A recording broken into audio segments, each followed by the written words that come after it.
Today, I'm using my Instapot to make rotisserie chicken pot pie, finished off in my cast iron skillet with homemade crust. Let's get to it. 2 tablespoons olive oil, 2 tablespoons of butter, 1 cup of diced onions, 1 cup of diced carrots, and 1 cup of diced mushroom. Set your Instapot to saute, add the butter and the oil to the pot, and then add your vegetables.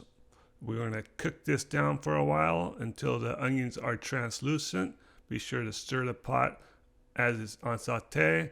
Once it gets cooked down, we're going to take 2 cups of chicken stock and 1/3 cup of all-purpose flour. Going to add about a 1/4 cup of the stock to the pot. Then stir it and make sure nothing is stuck to the bottom of the pot. Once you're sure of that, then you can take your 1/3 cup of flour and vigorously stir it into the mixture, creating a nice roux. Once that's all integrated, you're going to take a little bit of your stock and pour it in each time, incorporating it into the roux until it makes a nice gravy. Then we're going to add 1/2 teaspoon of salt, 1/2 teaspoon of thyme, 1/2 teaspoon of sage, and a 1/4 teaspoon of black pepper, and give that all a stir. Then we're going to add 3/4 cups of milk to the mixture. Stir it up one more time. Now we're ready to let this stuff cook. So we're going to put our lid on it.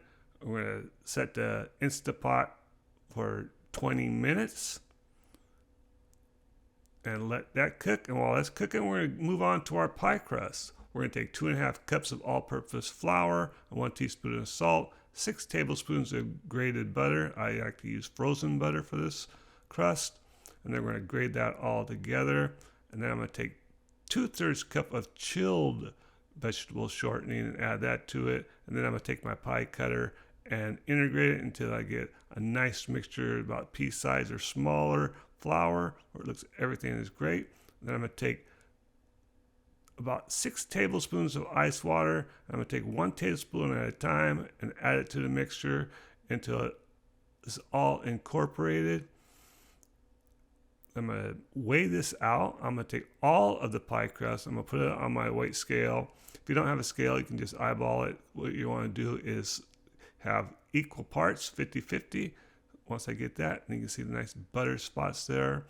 I'm going to put this in a plastic wrap, and then I'm going to put it in the refrigerator for 2 to 4 hours and let it harden up. You want that to be nice and cold.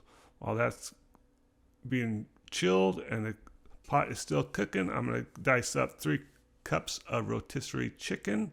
I like to take a little bit of the white and a little bit of the dark meat and add it together. And then I'm going to take 1 cup of frozen peas. We're going to take the peas and we're going to take the chicken and we're going to put it in a big pot. Now the Instapot is done. Give it a stir. Make sure nothing is stuck to the bottom. Add the peas and the chicken to the pot. The peas and the chicken are cold.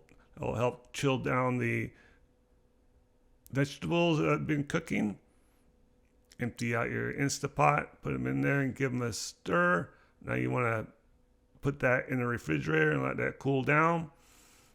While that is cooling, we're going to take our pie crust out of the refrigerator. We're going to preheat our oven to 375 and we're going to roll our pie crust out. You want to roll your pie crust out in different directions and also give it a turn and a flip on your board so it doesn't get stuck. This will help the pie crust develop a nice circular pattern without getting too many cracks in it.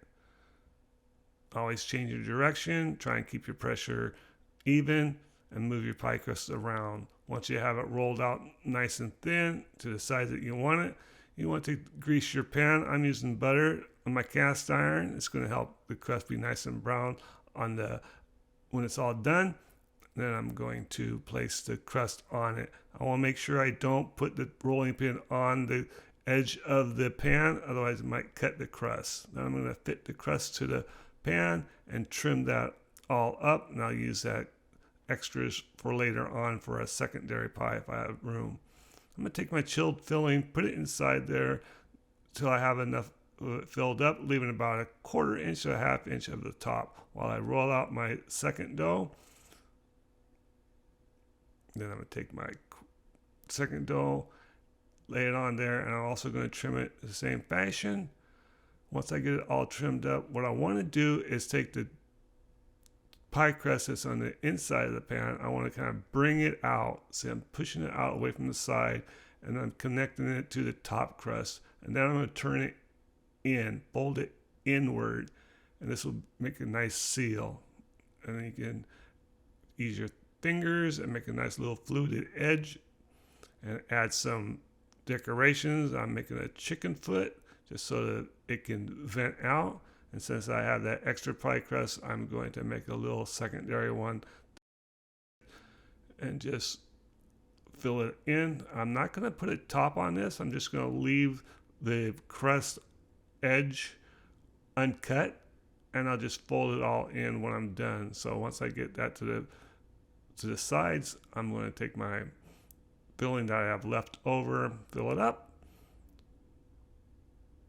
and then I'm just going to work my edges in to make a nice little fluted edge. Then I'm going to cover both of them with foil. This will allow the crust to cook but without getting overly brown. Now I have a grill on the inside of my oven that's been preheated. This is going to help the heat be distributed to the cast iron so it cooks more evenly. Once it has been cooking for about 25 minutes, I'm going to take the foil off of it, and I'm going to bake it for another 30 minutes at 375 degrees. After 30 minutes, your chicken pot pie should be ready to come out. The crust should be golden brown. If it's not golden brown, leave it in there for a few minutes until it is. Then you want to cool it down for 5 minutes at least before you start enjoying it. And there you have it. Rotisserie chicken pot pie cooked in your Instapot with homemade crust baked in cast iron skillet. It's going to make a great dinner. Serve it up nice and hot. You're going to notice that your crust is golden brown, even on the sides of the cast iron. Thanks to that butter and that nice cast iron cook. This is a go-to recipe. Give it a try. Leave me a comment and tell me what you think. Thanks for watching my video, and good luck with your cooking.